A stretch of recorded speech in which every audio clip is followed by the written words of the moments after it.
So, Arsenal scraped a win against Leicester in a 4-2 goal thriller at the Emirates. You might be wondering, how can you score 4 goals and scrape a win? Well, I'm going to be reviewing it in this episode and also giving you a preview of the Arsenal PSG game at the Emirates in the Champions League. Please press the subscribe button, like the content, because why not? And leave your own thoughts about the Leicester game and about what I'm saying right here in the comment section below. Let's go!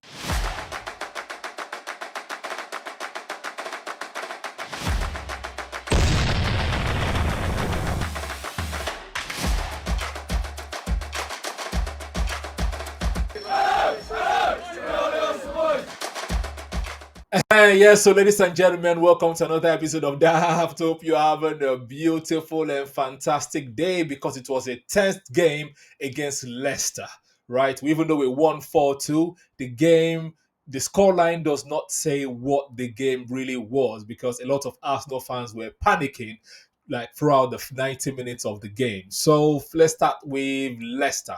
Before the game, Leicester had not had a win in the EPL, right? They've had lots of draws. You would think that they were fine art students because, hey, lots of draws. You might think that they were underwear models because lots of draws. You might think that they were hoping to win the lotto because, you guessed it, lots of draws. And then they came to the Emirates and also hoping for a draw. But luckily for us, we're able to scrape a 4-2 win. And I'm going to tell you how. Just let's start from the starting 11.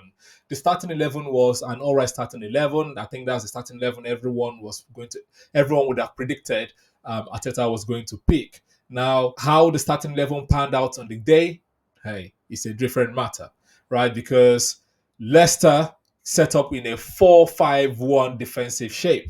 Arsenal has played Steve Cooper's side before, whether it was Nottingham Forest, that's the one. But it's Nottingham Forest.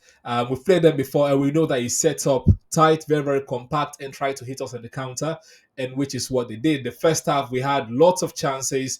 They were very tight, very, very compact. They allowed us to cross the ball, and they dealt with every crosses. They dealt with every corner kick. I was hoping that Gabriel was going to score at least a header 3 games in a row, but it was not meant to be. He hit the target once, hit the ball over the bar once, but it was not meant to be.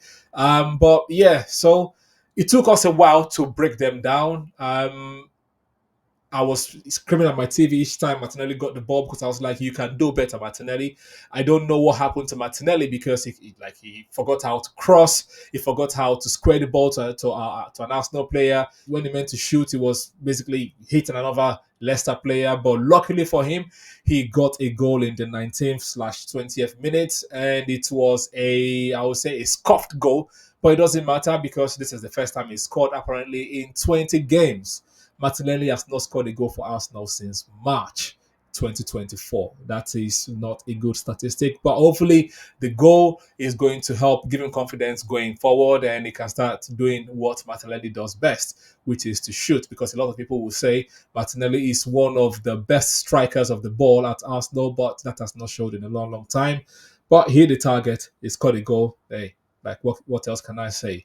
Another person that I didn't think had a good game but managed to get a goal and an own goal was Leandro Trossard, because I did not see Trossard in the game in the first 20 minutes. I don't even think he had a pass. I don't think they even passed to him or even passed the ball, because I didn't even hear the commentator mention his name. If they did, maybe not more than once, until he came up with his own goal. Until after Arsenal's goal, and I think Leicester were shook. They sat back a bit and we pressed high and high, and Trossard basically was enjoying himself because he was closer to the 18-yard box and he had the chance to shoot, had the chance to do lots of 1-2s, and yeah, he began to shine. But when it was there in the midfield, I don't think he did anything. So maybe we need a formation change. Maybe against PSG in the Champions League, try Saka in the number 10, or if you want to play Ethan, because Ethan came on, and according to people on the internet, he had a very, very fantastic game. I thought he had an all right game. But maybe try Ethan there because he seems hungry. He wants to prove himself to the Arsenal fans and want to prove himself to the world. So why not give him the chance, because he's hungry. But Arteta knows best. He's going to do what he wants to do. But I just think Trossard in that midfield is not working. Right, with the Partey, Rice and Trossard, no. Trossard comes alive when it's closer to the 18-yard box when he can take shots. So you know, yeah, that was it, right? I don't think we really played well in the first half. We dominated possession because that is Steve Cooper's teams, right? Give the home team in quote lots of possession and try to catch them on the counter, and which they did. The second goal was on the counter. They caught us sleeping. James Justin had a fantastic strike. I would say that's one of the goals of the season so far.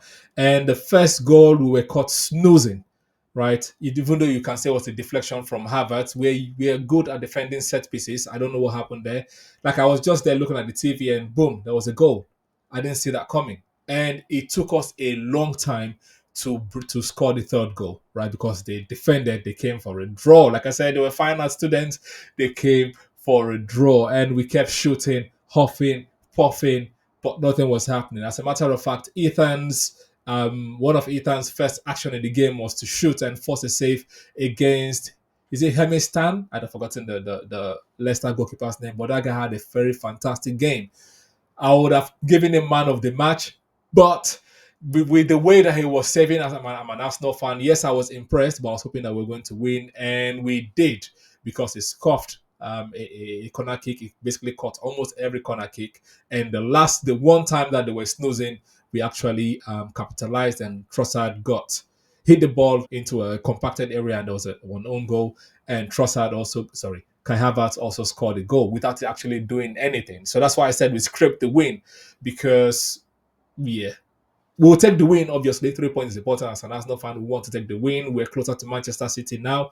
Same points, just one goal difference. I know there is still a long season ahead. This is just match week 6. There is still 32 games to go. Anything can happen, right? But the key takeaway for me in that game is that we need Odegaard, right? I know we miss Odegaard, especially at the Emirates because he has lots of space. We do all those intricate passing, but no one actually had that intricate pass, that killer pass that Odegaard has.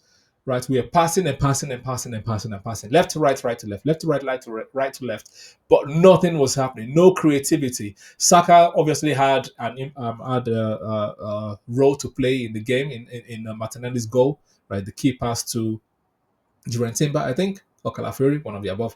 But yeah, he had an impact.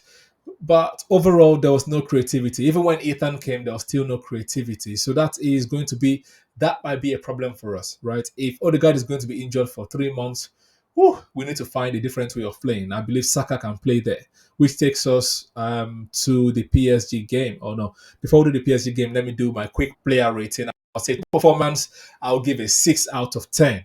A 6 out of 10. And if I'm to rate the Leicester's team performance, I would say probably I'll give them a 7 out of 10 because their game plan actually almost worked. Right, they nicked a 2-2 draw and they tried to hold on, and we catch them. We caught them on the counter. We had a flu goal, which was our third goal, and we caught them on the counter. But sometimes, you need the luck to win, just like the 4-2 against Aston Villa 2 seasons ago at Villa Park. Right, the game was very very tight. We won 4-2. People will remember the scoreline, but not necessarily the performance. Apart from if you're watching the game, which we will remember the performance, but we're lucky to get away with 4-2. And I think most fan cams and most of the analysis I've seen on social media also echoes that. So, quick player rating: David Raya, I would say good performance. Timber, all right performance, unfortunately. Calafiori, also all right performance, even though I would probably say he was our man of the match because he was everywhere. For me, I give man of the match based on who has the most impact in terms of who works hard the most, and you can see trying to make things happen. Calafiori was that guy for me, so man of the match.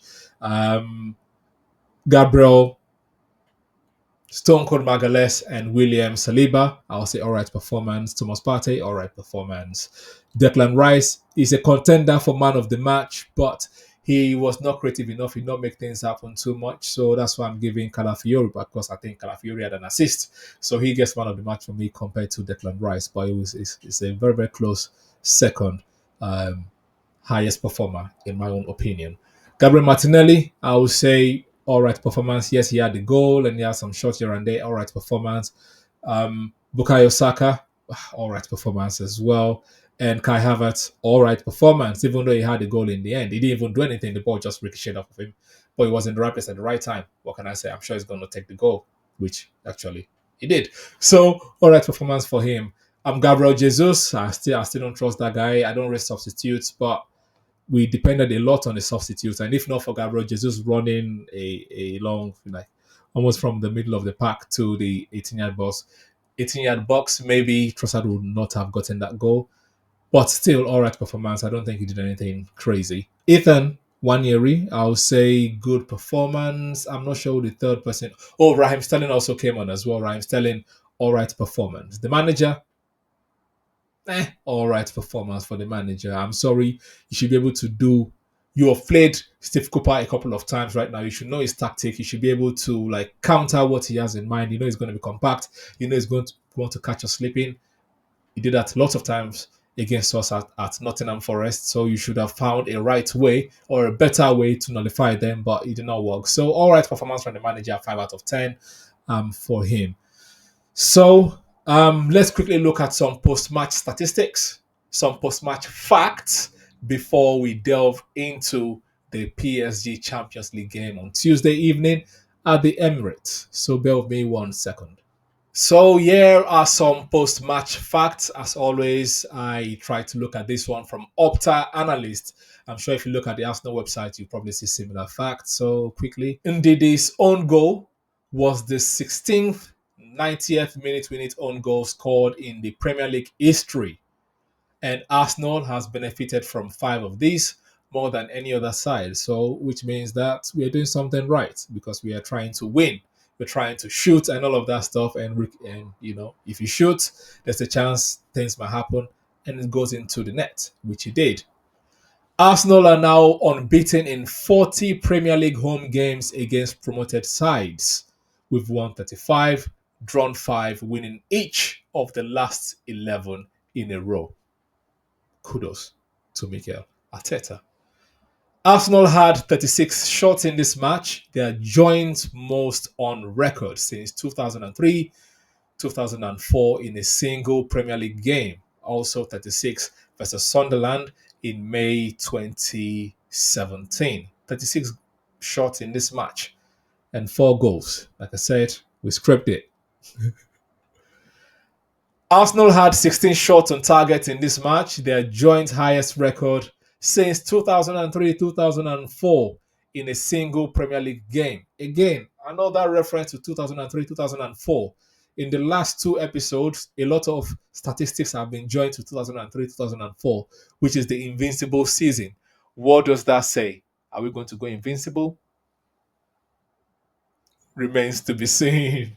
Right. With a goal and assist in this match, Gabriel Martinelli has now been involved in 51 Premier League goals for the Arsenal, 33 goals and 18 assists. And he has scored the most against Leicester with 5 in total, 3 goals and 2 assists. You need to get that number up, my friend. You need to get that number up. You have loads of chances. You should be scoring. Only Bukayo Saka, 5, has more assists in the Premier League this season than Wilfred Ndidi, 4, with the Nigerians setting up Leicester second here. So Ndidi has the second highest number of assists, and Bukayo Saka has the highest number of assists. I was seeing on social media 6 assists all season. I don't know where the 6th one came from, to be fair, but I'll stick with this Optus analyst. 5. Now, Kai Havertz's late goal was his 50th goal involvement in the Premier League. 35 goals and 15 assists. 24 of these have come in 43 games for Arsenal compared to 26 in 91 for Chelsea. So basically he's thriving about the Arsenal. So, what does that say for us? I don't know. I just wanted to change formation and get the best out of the team because Odegaard is golden and we are missing Odegaard. We can't keep playing this way, shooting and shooting and shooting and nothing happening, passing and passing and passing and nothing happening. Let's hope for the best against PSG. So for the PSG game, in the Champions League, we've only met PSG on one occasion, and that was the 2016-2017 season. And both games ended in a draw. It ended in a draw. This is the Champions League official website. It's a 2-2 draw at the Emirates and a 1-1 draw at Paris Saint-Germain. So, what does that say this time? We need to win.